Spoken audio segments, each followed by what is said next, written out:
I'm Francesca Maxime. And I'm Matt McClure. And this is Currents. A faith-based look at the Shirley Sherrod story. It's all about redemption. The thing that really hurts is it was so easy for them to make a decision to throw me under the bridge. We may take it for granted, but religious freedom is not a given in other parts of the world. We'll take a closer look. In many places, religious freedom is in a token level at best. And is it beginning to look a lot like Christmas? No, but it is a Christmas concert in July with a local choir. Our finest gifts we bring, pa-rum-pum-pum-pum.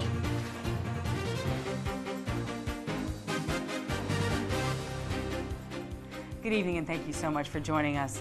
She worked for the U.S. Department of Agriculture until earlier this week. Shirley Sherrod resigned after video of her posted on a conservative website appeared to show her admitting to racist behavior. That video was later discredited and Sherrod's name was cleared. The government also apologized to Sherrod for rushing to judgment and demanding her resignation. So what lessons can be learned from this unfortunate story? That's a question we decided to explore. It all started with a video posted to the website biggovernment.com, run by conservative activist Andrew Breitbart.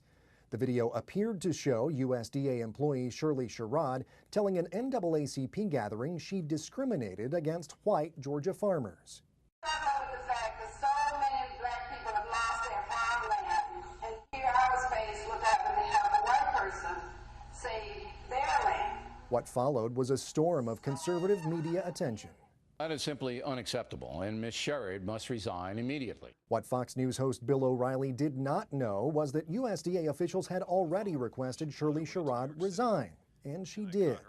But we now know that the original video posted on that conservative website was heavily edited and placed out of context.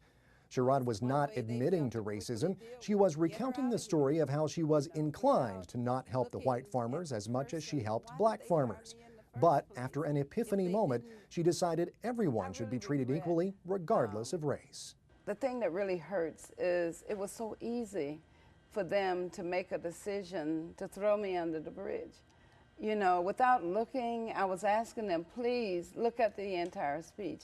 Look at my message, and you'll see that's not the message I put out there. But no one was willing to do that. The White House and the Agriculture Department have since apologized for the fiasco. I did not think before I acted, and for that reason this poor woman has gone through a very difficult time. Without a doubt, Ms. Sherrod is owed an apology.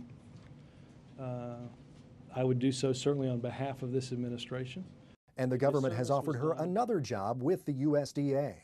I'm not so sure that going back to the department is the thing to do.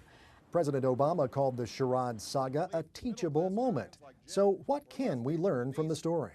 We learn two things. We learn a lot about responsibility, and we learn a lot about forgiveness and redemption.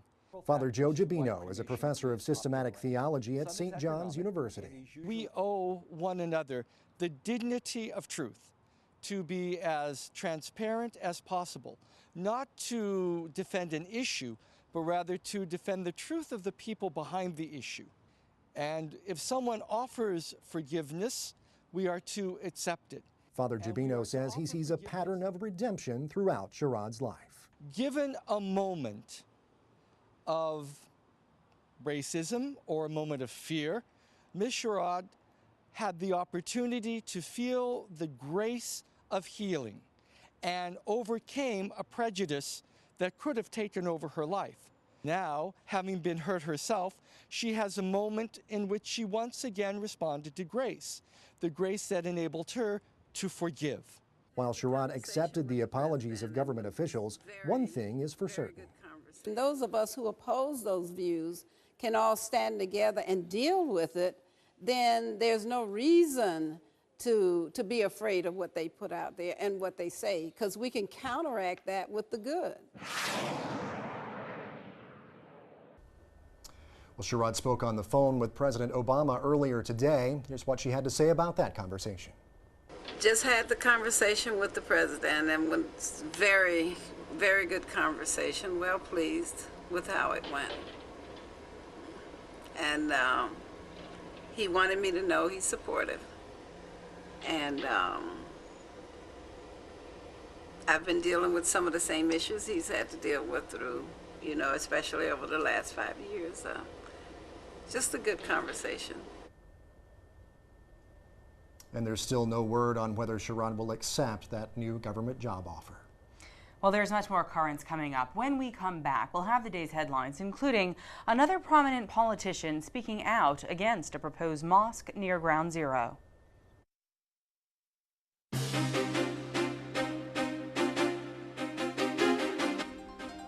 Welcome back to Currents. I'm Francesca Maxime. And I'm Matt McClure. Coming up in just a bit, trim the tree and deck the halls. It's Christmas in July. But first, let's have a look at the day's headlines. 2 men accused in the car crash-related death of a Harlem nun last month were charged with murder Wednesday. 20-year-old Dyson Williams and 18-year-old William Robbins face felony charges in the June 22nd wreck. Robbins surrendered to police before the nun was hit and killed, but prosecutors say both men are responsible for killing Sister Mary Celine Graham because they were fleeing the scene of a robbery. Williams is accused of taking the wheel after Robbins surrendered, losing control of the car and hitting Sister Graham and other pedestrians. Prominent Catholic convert and former House Speaker Newt Gingrich says that he opposes plans to build a mosque near the site of the 9/11 attacks. In a posting on his website, Gingrich criticized Muslim leaders for accusing the mosque's opponents of religious intolerance. Meantime, a convent on Staten Island will not be sold to an Islamic group that reportedly planned to convert it into a mosque. The trustees of St. Margaret Mary Parish have agreed with their pastor not to let the transaction go forward. The proposed sale generated a huge outcry in the community and protests in the neighborhood. In a statement, the Archdiocese of New York said it enjoys a good relationship with the Islamic community and, quote, looks forward to continued dialogue, friendship, and understanding in the future. Encouraging news for eligible Haitians who were in the U.S. when the earthquake struck in January. The federal government is giving more time to register for temporary protected status. TPS allows Haitians to stay and work in this country legally until July of next year because of the environmental disaster in their homeland. Meantime, the International Monetary Fund says it will cancel Haiti's debt. The island nation owed the IMF $268 million. In addition to canceling that debt, Haiti will be allowed to borrow an additional $60 million. A billboard in New Jersey is breathing new life into the right to die debate. The sign on New Jersey Route 22 reads, "My life, my death, my choice." Many people are concerned that it will be viewed as an endorsement for suicide, while supporters say it is just a matter of free speech. Put up billboards in places where anyone with a depressed teen or an elderly person feeling that maybe they're a burden on someone, to have these billboards up is just cruel, I believe. There's a definition of assisted suicide which includes physically assisting. Telling people how to do it, merely we're exercising our First Amendment rights, and we have the right to tell anybody anything. The Catholic Church is speaking out against the ad, saying it's completely incompatible with Catholic teaching. A confessional and a sauna.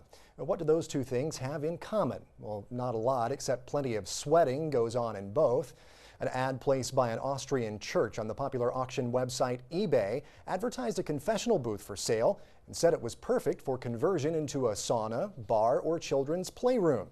But the Archdiocese of Vienna said not so fast. The Archbishop there told a local newspaper that auctioning off, quote, objects that were used for dispensing the sacraments is not acceptable, and that confessionals should not be converted into saunas or bars. The ad was taken down.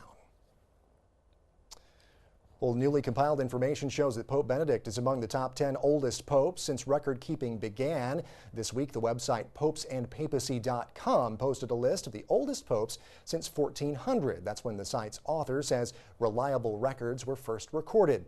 At 83 years old, Pope Benedict is 7th on the list, just behind Pope John Paul II, who died in 2005 at the age of 84. And finally, Toy Story 3 is a big hit at the box office, but you might be surprised to learn it's also a hit at the Vatican. We'll get details now from Rome Reports. The Vatican's newspaper, L'Osservatore Romano, has called the third installation of Disney Pixar's Toy Story a masterpiece for its creative animation techniques and quality. Woody and Buzz Lightyear face their destiny as their owner Andy has stopped playing with them. The 17-year-old is heading off to college and must decide to donate them to a nursery or throw them out. Lo Osservatore Romano says the movie allows viewers to reflect on friendships, loneliness, rejection, and solidarity. It also touches upon growing up and the strength that comes from feeling like you belong to a family.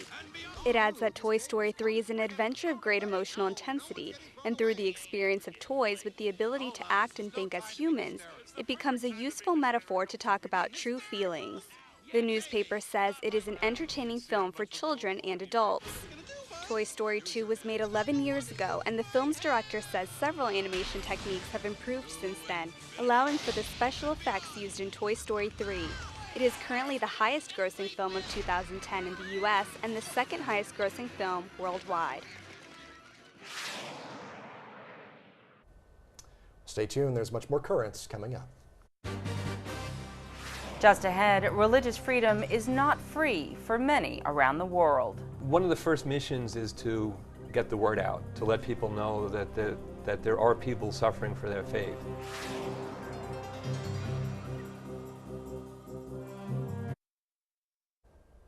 Welcome back. Well, last week the Vatican announced that Pope Benedict has chosen religious freedom as the theme for his message on the World Day of Peace, which is celebrated every year on January 1st.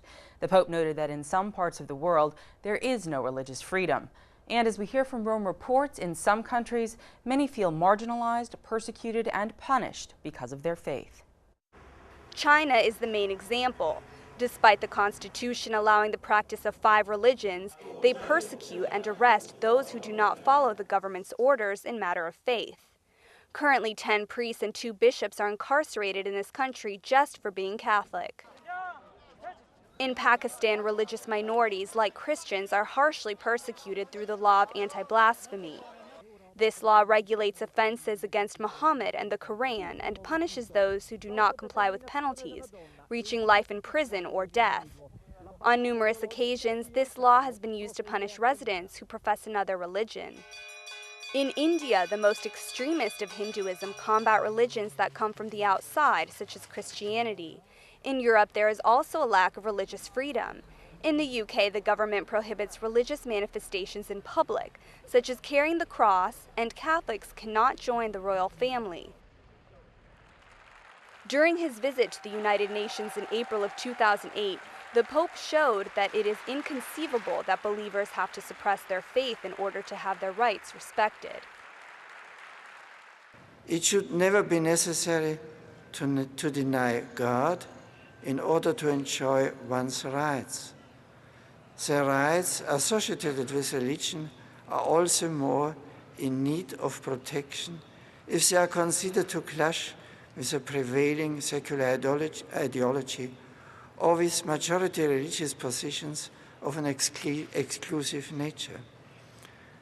The full guarantee of religious liberty cannot be limited to the free exercise of worship, but has to give due consideration to the public dimension of religion, and hence to the possibility of believers playing their part in building the social order. Benedict XVI, in his encyclical Caritas in Veritatis, said that religious freedom should be recognized as a fundamental right of mankind, and it is the foundation for integral human growth and world peace. Well, joining me now to explore this some more is Edward Clancy, Director of Outreach and Evangelization for Aid to the Church in Need. Ed, thank you so much for joining us today on Currents. Thank you, Francesca. It's good to be here. We appreciate it. First of all, what would you say is the status of religious freedom worldwide right now? Well, I would think that it's, in many places, religious freedom is in a token level at best, and at many places there's a Damocles sword, if you will, over many people's heads who are given some so-called religious freedoms. And this includes places like Vietnam and Sudan, China, and even other parts of the world where we think of ourselves as being free, even here in the Western world. Well, in the piece that we just watched from Rome Reports, China, India, and Pakistan were mentioned, and just 3 days ago, 2 Christians were killed outside of court there. What do you think needs to be done in those countries? How can people's religious freedoms be better protected?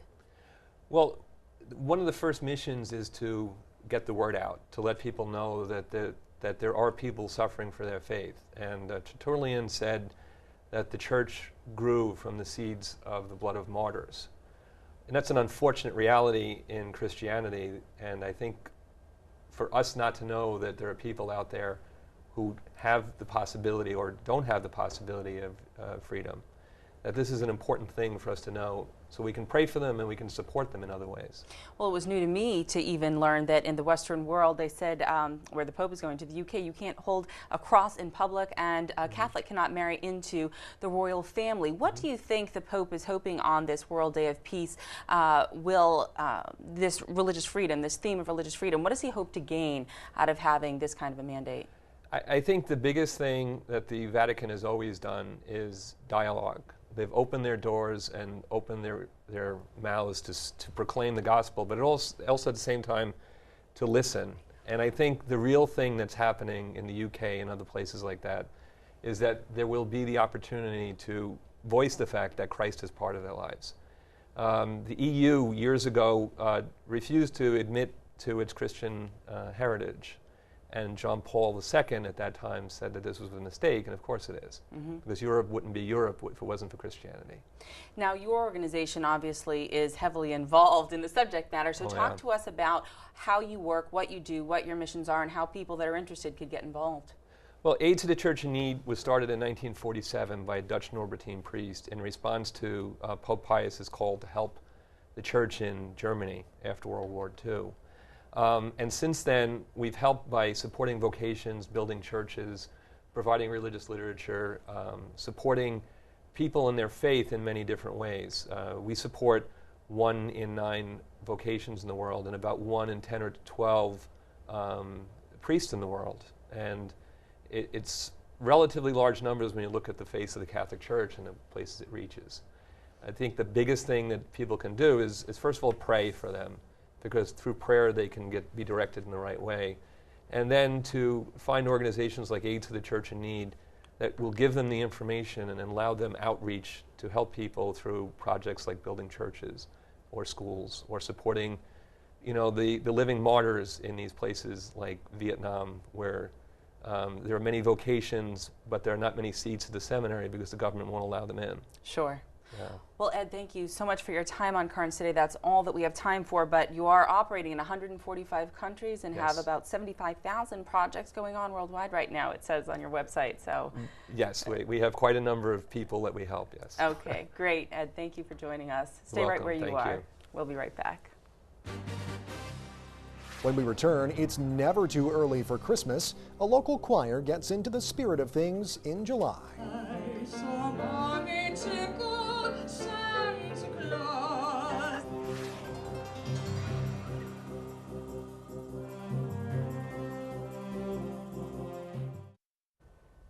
Well, a familiar Christmas song says, "The weather outside is frightful." Well, this time of year, few people would disagree with that, but it has nothing to do with letting it snow. It's all this heat. Right, and humidity. Despite the warm weather, winter was on the minds of some people in Manhattan this week. They were raising money for the choir at St. Patrick's Cathedral and doing it by celebrating Christmas in July.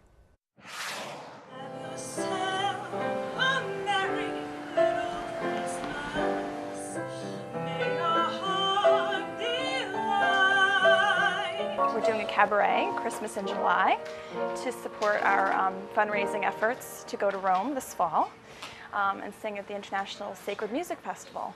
This is huge. Only one choir is invited every year from the United States, and we've been invited to go. Christmas in July came about. We were kind of brainstorming about different things that we could do to kind of get a buzz going and start raising funds and have people know who we were.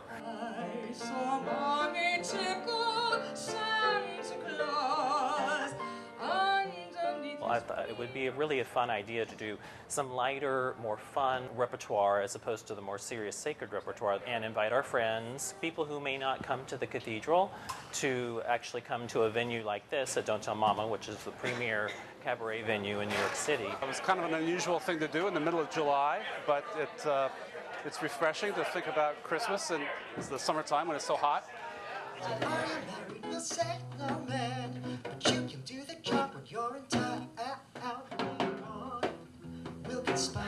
I really enjoyed Michael Rice's guitar performance, and well, I enjoyed them all actually.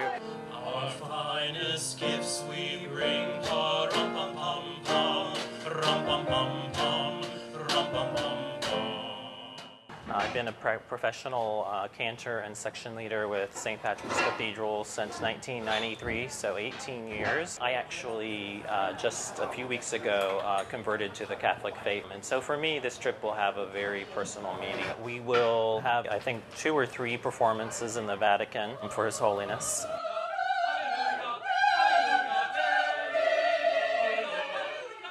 St. Patrick's Cathedral in New York City is kind of a pilgrimage place for people to come. We have a very small parish, but we have a large number of tourists that come to New York City, and they come from all over the United States, all over the world. It's just an honor and a privilege to be with these wonderful people to make beautiful music in the center of Roman Catholicism. It's a wonderful musical experience, but it's a faith-filled experience because as Roman Catholics, it's our home.